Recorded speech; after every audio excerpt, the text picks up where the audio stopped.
Hay una pregunta en el Evangelio de Juan que lleva 2000 años ahí en el texto sin que nadie pueda responderla de manera satisfactoria.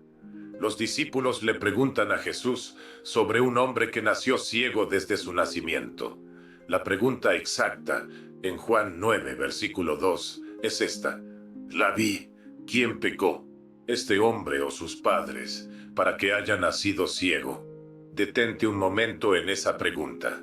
Ese hombre nació ciego desde el primer instante de su existencia. ¿Cómo podía haber pecado antes de nacer? La pregunta solo tiene sentido si existe una respuesta implícita que los discípulos ya conocían. Una respuesta que daban por sentada sin que Jesús tuviera que explicarla. La única respuesta posible es que el alma de ese hombre existía antes de su cuerpo, que había una vida anterior, que el pecado, si hubiera ocurrido, habría ocurrido antes del nacimiento, en otra existencia. Y Jesús no corrige el concepto. No dice, están equivocados al asumir que el alma puede preexistir. Dice algo completamente diferente sobre ese caso específico.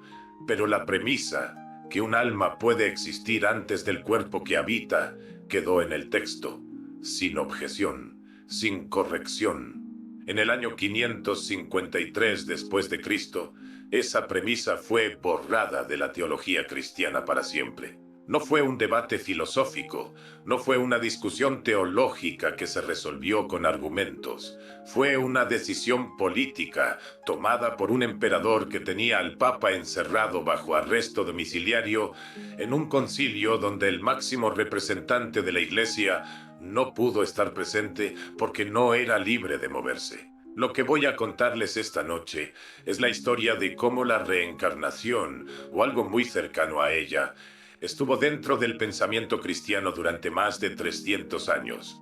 ¿De quién la enseñó? ¿Qué textos la respaldaban? ¿Y por qué no podían simplemente refutarla?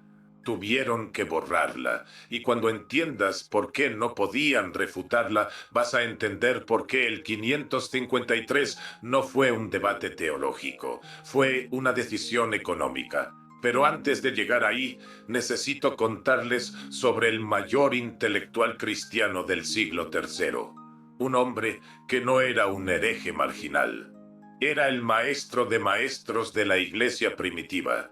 Y lo que él enseñó sobre el alma va a hacerte releer 3 versículos del Nuevo Testamento de manera completamente diferente.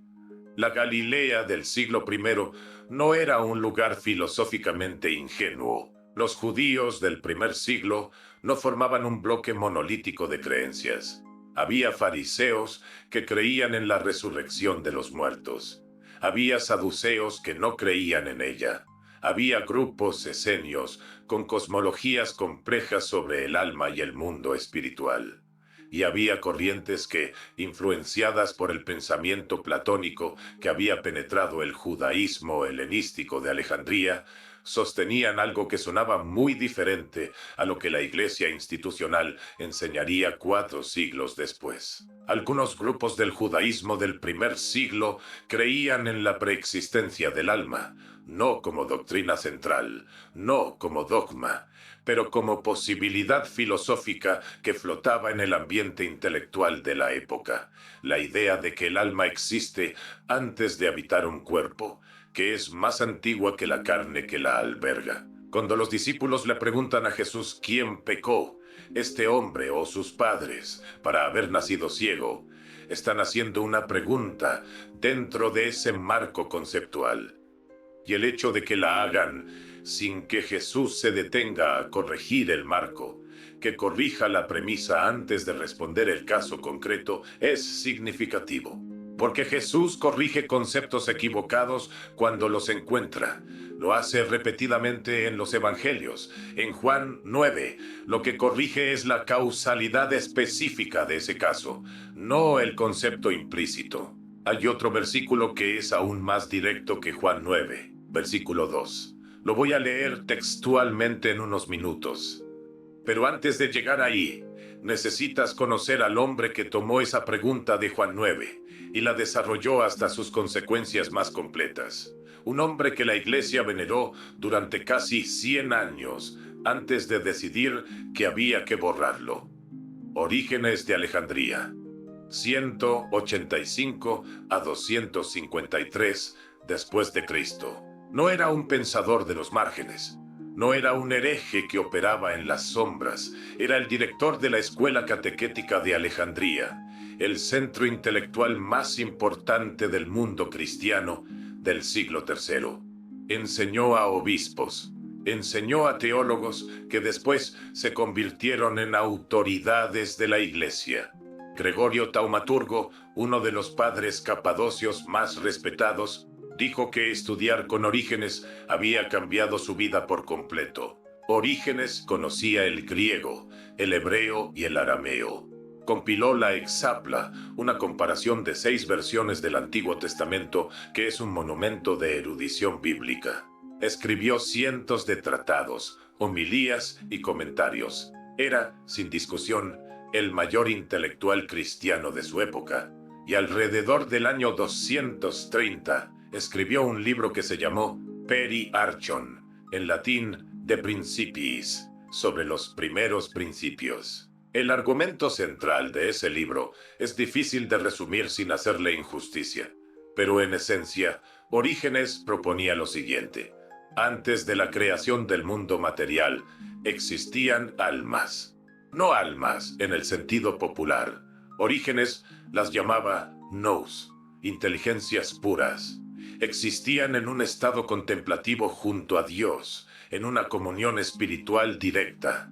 No había cuerpos, no había materia, solo esas inteligencias puras en relación con lo divino. Y entonces, algunas de esas inteligencias empezaron a enfriarse. Orígenes usaba esa palabra deliberadamente, porque en griego la palabra psyche, alma, está relacionada etimológicamente con psicos, frío. Las almas que aflojaron en su amor a Dios se enfriaron. Y ese enfriamiento fue lo que las hizo descender a la materia, lo que las encarnó. El mundo material, según Orígenes, no era el plan original de Dios. Era la consecuencia del enfriamiento espiritual de las almas.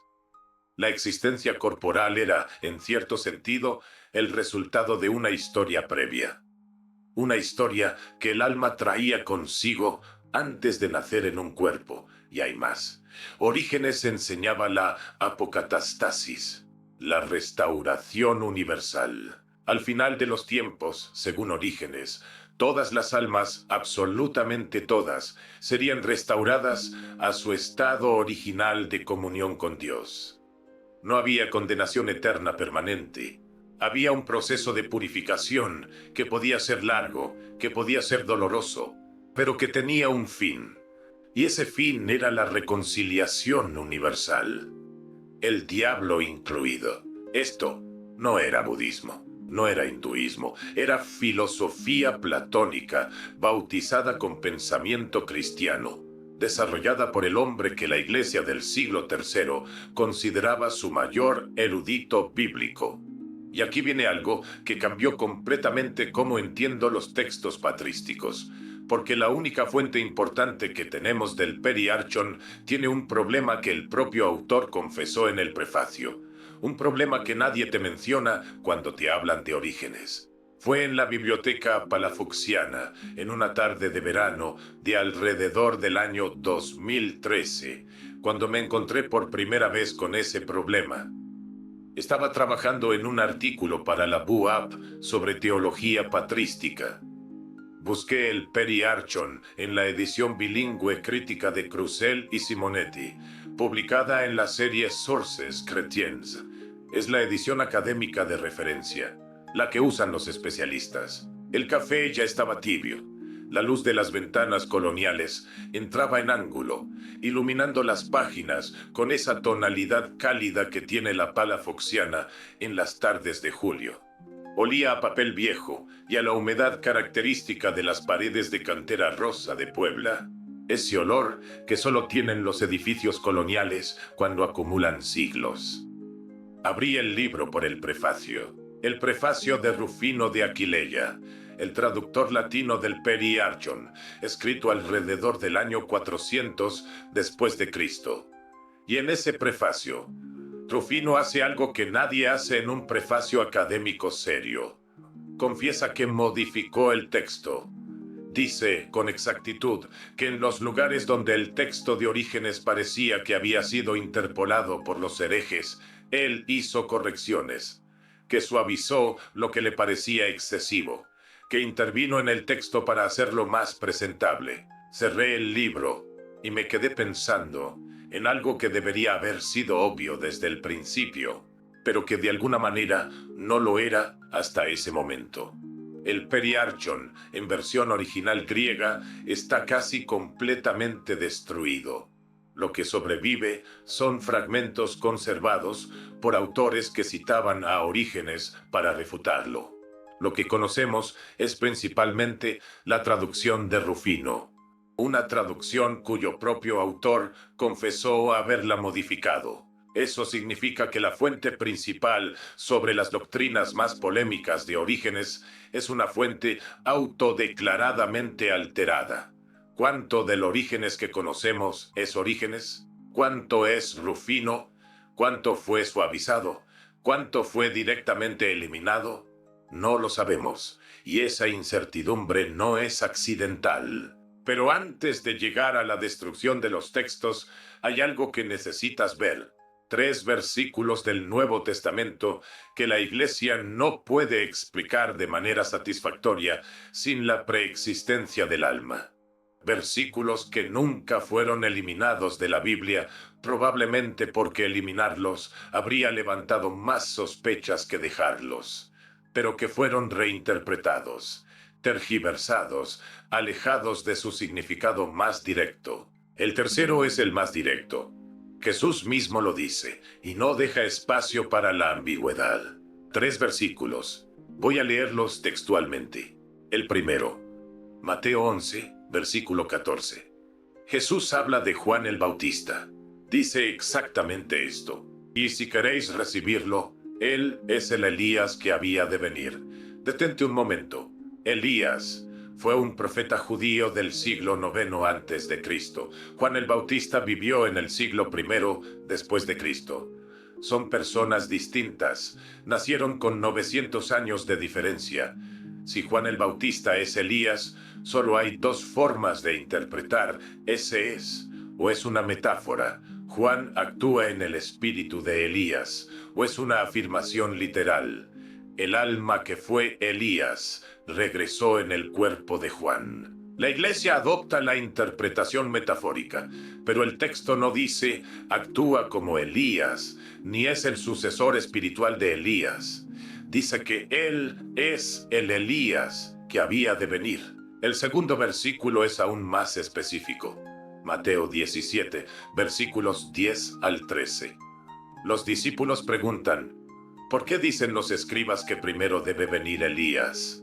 Jesús responde, a la verdad, Elías viene primero y restaurará todas las cosas.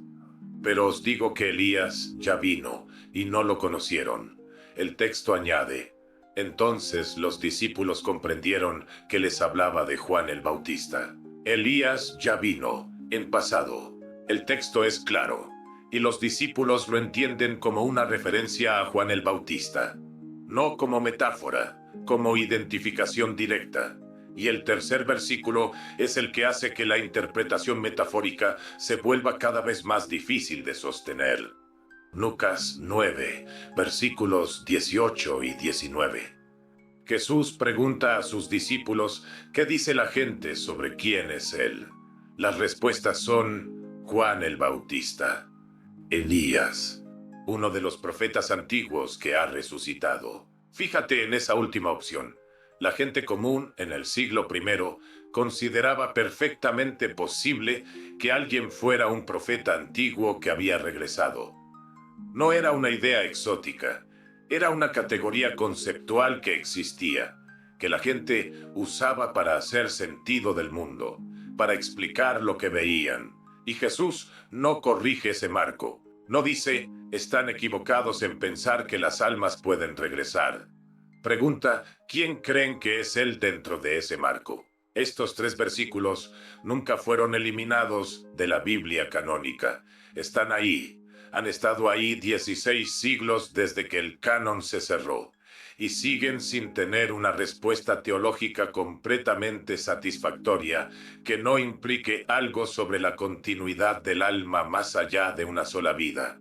Pero hay algo que sí fue eliminado, o más precisamente, algo que fue sometido a un proceso de supresión que el año 553 convirtió en oficial. Esa es la parte que cambia cómo se entiende no solo la historia de la Iglesia, sino todo lo que te enseñaron sobre el infierno. El operativo tiene 2 fases. La primera en el año 543. La segunda en el año 553. El protagonista de ambas fases es el mismo hombre, el emperador Justiniano I. Ya lo conocemos de un video anterior. Es el mismo Justiniano que siguió el precedente que Constantino estableció en el año 325. Usar los concilios eclesiásticos como instrumentos de poder político. Justiniano perfeccionó ese modelo. En el año 543, Justiniano emitió un edicto imperial, un documento legal del Estado romano, no un documento eclesiástico. En ese edicto, el emperador condenaba 10 errores específicos atribuidos a Orígenes, incluida la preexistencia del alma. El Papa Vigilio firmó ese edicto. Firmó bajo presión, pero firmó. Hasta aquí hay cierta lógica. Un emperador con opiniones teológicas muy definidas presiona a la Iglesia para que condene doctrinas que le parecen peligrosas. Pero la segunda fase, la del año 553, es donde el cuadro se vuelve completamente diferente. En ese año se convocó el Quinto Concilio Ecuménico, el Concilio de Constantinopla II. Un concilio ecuménico es la reunión más solemne de la Iglesia. Sus decisiones tienen el peso máximo del dogma cristiano. En ese concilio se aprobaron 15 anatemas adicionales contra las doctrinas de Orígenes. El anatema 11 dice textualmente: si alguien afirma la preexistencia fabulosa de las almas y la monstruosa apocatastasis que la sigue, sea anatema. Fabulosa, monstruosa. No dice que la doctrina sea filosóficamente incorrecta. No presenta argumentos, usa 2 adjetivos descalificadores y pronuncia la condena más severa que existe en el vocabulario eclesiástico: anatema, separado de la comunión con la Iglesia para siempre. Pero aquí está el detalle que los académicos raramente mencionan en los libros de texto. El detalle que cambia el significado de todo lo que vino antes. En un congreso de estudios patrísticos en Ciudad de México, alrededor del año 2017, tuve una conversación de pasillo con un colega especialista en concilios. Era uno de esos pasillos angostos entre mesas de presentaciones, con el ruido de fondo de las conversaciones de otros grupos. El tipo de conversación que solo ocurre cuando la sesión formal ya terminó y la gente baja la guardia. Le pregunté sobre los 15 anatemas de 553. Me explicó algo que me tomó tiempo procesar completamente. Los 15 anatemas contra Orígenes posiblemente no eran actas formales del Quinto Concilio Ecuménico. Eran, según las investigaciones de varios especialistas, un documento previo del Sínodo de Justiniano del año 543, que fue incorporado retroactivamente a los documentos del concilio. La distinción técnica importa enormemente. Si los anatemas son del concilio, tienen peso dogmático máximo. Si son del sínodo previo de Justiniano, son una decisión política del Estado, no un pronunciamiento teológico solemne de la Iglesia Universal. Le pregunté por qué esto no se enseñaba en los seminarios. Encogió los hombros. Dijo: porque cambiaría lo que se cree sobre qué fue condenado y qué no. Me quedé con esa respuesta dando vueltas durante mucho tiempo. La confusión académica sobre el estatus formal de esos anatemas no es accidental, es conveniente. Pero hay algo más sobre ese concilio de 553 que nunca aparece en los catecismos. Algo que cambia completamente el sabor moral de lo que ocurrió ahí. El Papa Vigilio no asistió al concilio. No porque estuviera enfermo, no porque tuviera compromisos previos. Vigilio no asistió al quinto concilio ecuménico porque no era libre de asistir. Estaba bajo arresto domiciliario forzado en Constantinopla desde el año 547. Había buscado refugio físico en una iglesia de la ciudad. En cierto momento, soldados de Justiniano intentaron arrestarlo mientras celebraba el culto. Vigilio se aferró a las columnas del altar. Los soldados lo jalaron de los pies. Se aferró tan fuerte que las columnas se movieron. El hombre que presidía la iglesia de Roma estaba siendo jalado de los pies por soldados del emperador mientras se aferraba al altar. El concilio donde se borró la reencarnación cristiana como posibilidad teológica legítima fue presidido por un emperador que tenía al Papa secuestrado. En un momento, les voy a mostrar exactamente qué textos fueron destruidos como resultado de todo esto, y van a entender por qué el silencio que siguió duró 1473 años. Lo que conocemos de Orígenes es lo que sus enemigos decidieron que merecía sobrevivir. Esa frase no es retórica, es una descripción técnicamente precisa del estado de la evidencia disponible. El Periarchón, el libro central de su teología, sobrevive casi exclusivamente en la traducción latina de Rufino, que, como ya vimos, el propio Rufino admitió haber modificado. El texto griego original está destruido en su mayoría. Lo que queda son fragmentos en obras de autores posteriores que citaban a Orígenes para atacarlo, no para preservarlo. Esto es importante. Cuando alguien te cita para refutarte, elige las partes que le resultan más fáciles de atacar, no necesariamente las más representativas de tu pensamiento.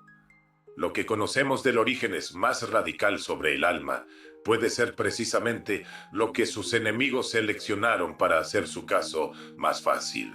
El comentario sobre el Génesis de Orígenes está completamente perdido.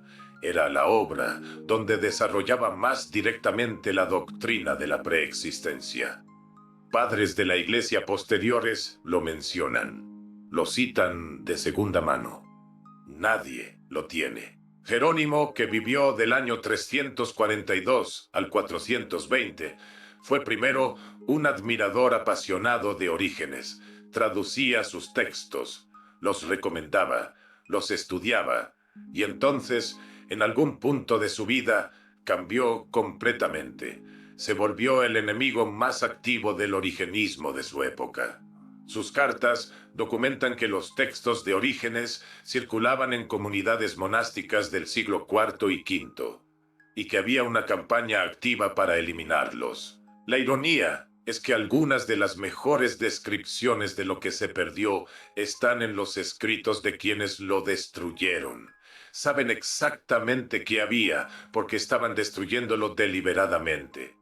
Esto que les voy a decir sobre los textos de Orígenes lo saben los especialistas, pero no lo encontrarán en ningún catecismo. Hilaria Ramelli, en su estudio exhaustivo sobre la apocatastasis publicado por Brill en 2013, documenta algo que complica la narrativa oficial enormemente. La apocatastasis, la doctrina de la restauración universal de todas las almas, no fue formalmente condenada por el Quinto Concilio Ecuménico como doctrina herética. Los 15 anátemas contra Orígenes eran un documento previo del Sínodo de Justiniano. Las actas formales del concilio son diferentes. Lo que esto significa técnicamente es que la condena, que durante siglos se presentó como el pronunciamiento máximo de la Iglesia ecuménica sobre la preexistencia del alma y la restauración universal, puede ser en realidad la decisión política de un emperador, tratada retroactivamente como si fuera dogma. Eso no significa que la apocatastasis sea verdadera.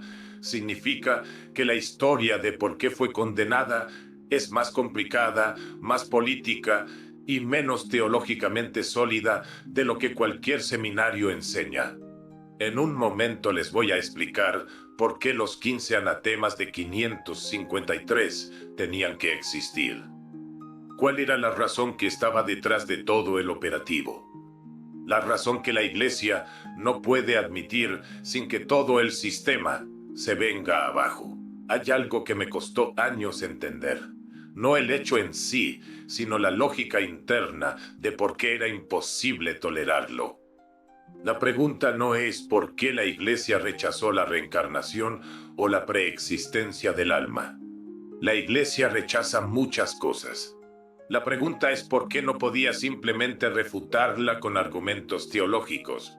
¿Por qué necesitaba el poder del Estado, la firma de un papa bajo presión y un concilio sin el máximo representante de la Iglesia?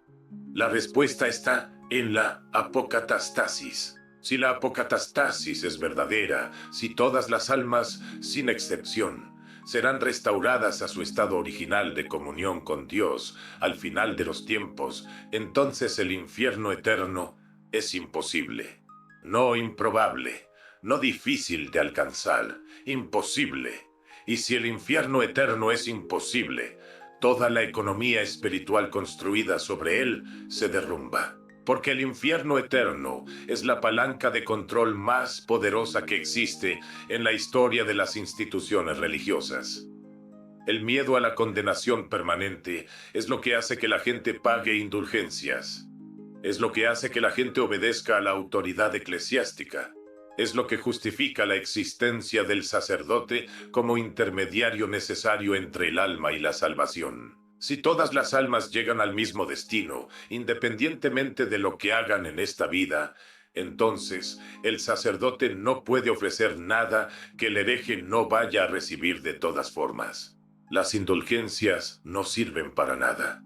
El sistema entero de intermediación espiritual, que es también un sistema económico y político, pierde su fundamento. Y hay más. Si el alma preexistió al cuerpo, entonces el pecado original de Adán pierde su sentido como origen del mal en el mundo. Si el alma ya tenía una historia antes de nacer en este cuerpo, una historia de enfriamiento espiritual, de descenso desde la comunión divina, entonces el problema del mal es anterior a Adán y anterior a la caída narrada en el Génesis. La teología de la expiación sustitutiva, que necesita la caída original para tener sentido, se vuelve mucho más complicada de sostener. Y si todas las almas son restauradas al final, entonces no importa qué intermediario eliges en esta vida, no importa si eres cristiano, judío, pagano o hereje, todos llegan al mismo destino. La Iglesia no tiene el monopolio del acceso a la salvación, ni siquiera tiene ventaja competitiva.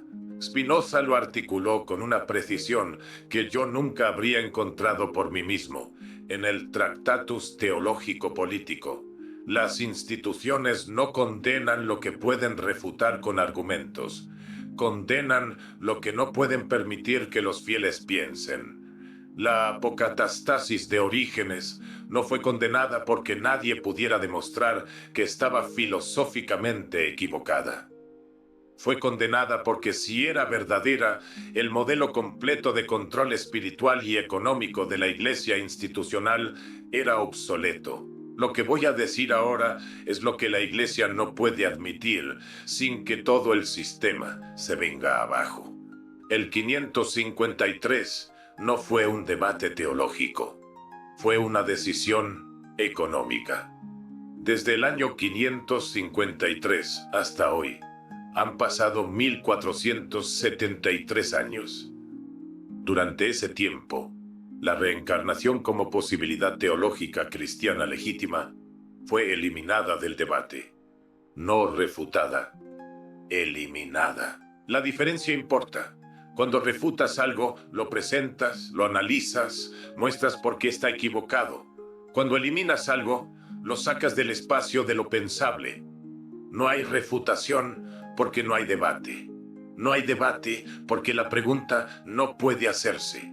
Y si alguien la hace, ya no se debate sobre si tiene razón o no. Se le llama hereje.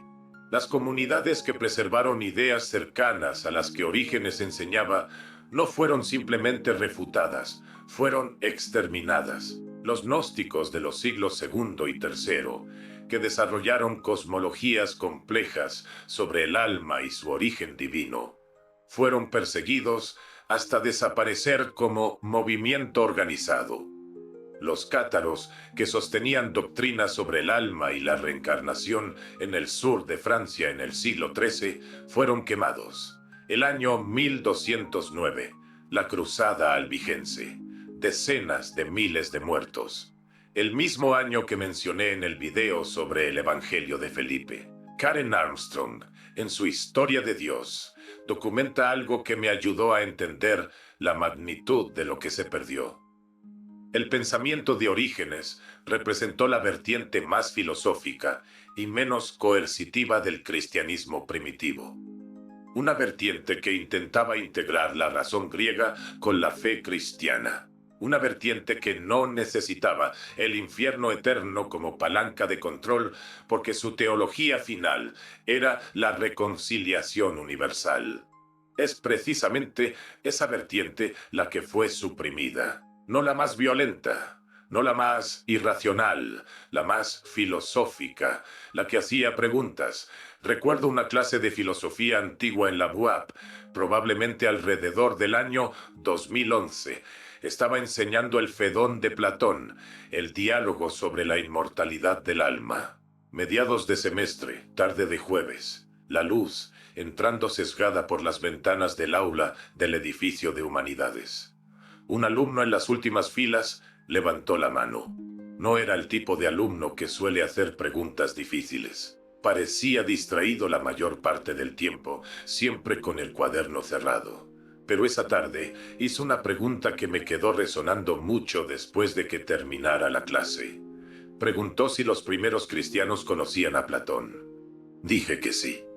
Que Orígenes era perfectamente platónico, que la teología cristiana de Alejandría estaba profundamente influenciada por el pensamiento griego. Entonces el alumno preguntó, ¿y por qué la Iglesia rechazó la preexistencia del alma si sus mayores intelectuales la enseñaban?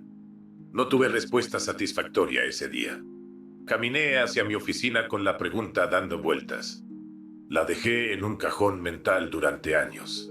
Seguí dando clases, revisando textos, leyendo a los padres de la Iglesia. Y años después, investigando el 553, la respuesta llegó. Y no era teológica, era política, era económica.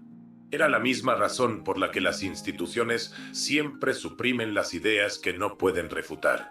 Porque si puedes refutar algo, lo refutas. Si no puedes refutarlo, lo eliminas. La paradoja final es esta. Juan 9:2 sigue en la Biblia. Mateo 11:14 sigue en la Biblia. Mateo 17:10 al 13 sigue en la Biblia. La pregunta imposible de los discípulos, que solo tiene sentido si el alma puede existir antes del cuerpo, sigue ahí, sin respuesta oficial satisfactoria, después de 2000 años. Los textos que habían dado la respuesta más completa, los textos de Orígenes sobre la preexistencia y la apocatastasis, fueron destruidos, modificados o eliminados del debate por decreto imperial. La pregunta sobrevivió. La respuesta fue borrada. Permíteme cerrar con algo que lleva años conmigo.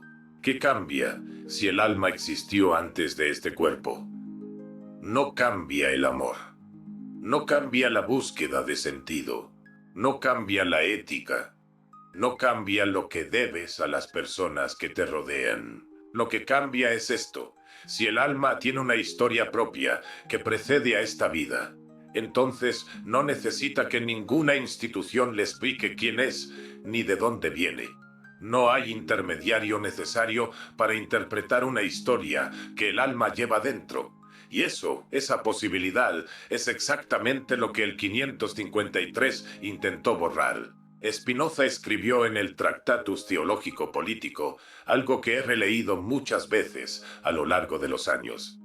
El miedo hace teólogos. La razón hace filósofos. El 553 fue el miedo.